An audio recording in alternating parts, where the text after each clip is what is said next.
Pernahkah kalian menerima pesan mengejutkan di WhatsApp, lalu langsung membagikannya tanpa berpikir panjang? Bisa jadi kalian baru saja menyebarkan hoaks. Pada tahun 2024, Kementerian Komunikasi dan Digital mencatat lebih dari 1.900 hoaks tersebar di media sosial. Itu hanya dalam 1 tahun. Bayangkan berapa banyak orang yang terpengaruh. Hoaks dan misinformasi bukan hanya sekedar berita palsu. Ini adalah fenomena yang dapat mempengaruhi opini publik, memicu kepanikan, dan bahkan mempengaruhi keputusan politik dan sosial. Pertanyaannya, bagaimana media massa menghadapi arus hoaks ini?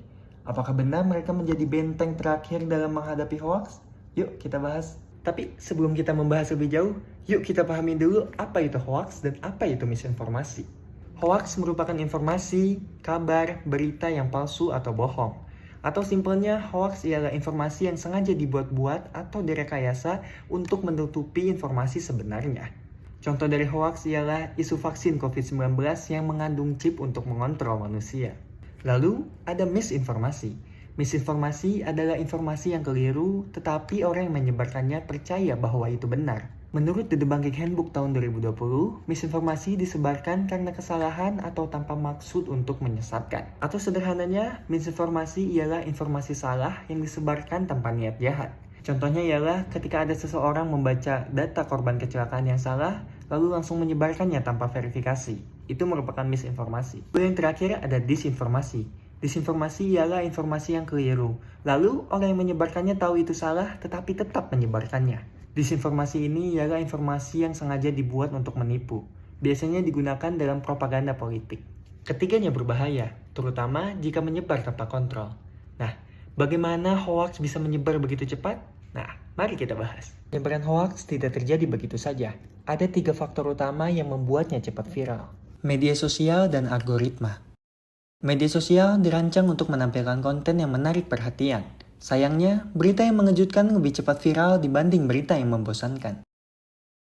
Echo chamber and confirmation bias. Kita cenderung percaya pada informasi yang sesuai dengan opini kita. Ini yang disebut confirmation bias. Akibatnya, kita lebih mudah terjebak dalam hoax yang mendukung pandangan kita. Yang terakhir ialah kurangnya literasi digital. Banyak orang tidak tahu cara mengecek kebenaran berita. Mereka asal percaya, lalu menyebarkannya begitu saja. Tapi, kalau hoax begitu kuat, bagaimana media massa melawannya? Nah, ini yang akan kita bahas sekarang. Media massa memiliki peran penting dalam memerangi hoax. Berikut beberapa strategi yang mereka lakukan. Yang pertama ada fact-checking atau pemeriksaan fakta. Media seperti Tempo, Kompas, atau BBC Indonesia memiliki tim khusus untuk memeriksa cek fakta Tempo dan turn back hoax yang sering membongkar hoax viral. Yang kedua adalah verifikasi berita sebelum dipublikasi. Para jurnalis profesional biasanya menggunakan 5W1H dan triangulasi sumber untuk memastikan berita mereka benar-benar akurat.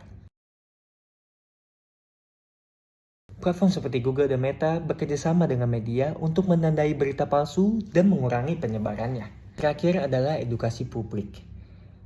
Media memiliki tanggung jawab untuk mengedukasi masyarakat, seperti kampanye literasi digital yang dilakukan oleh Kominfo.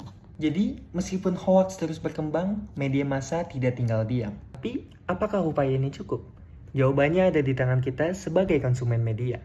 Hoax dan misinformasi adalah tantangan besar di era digital.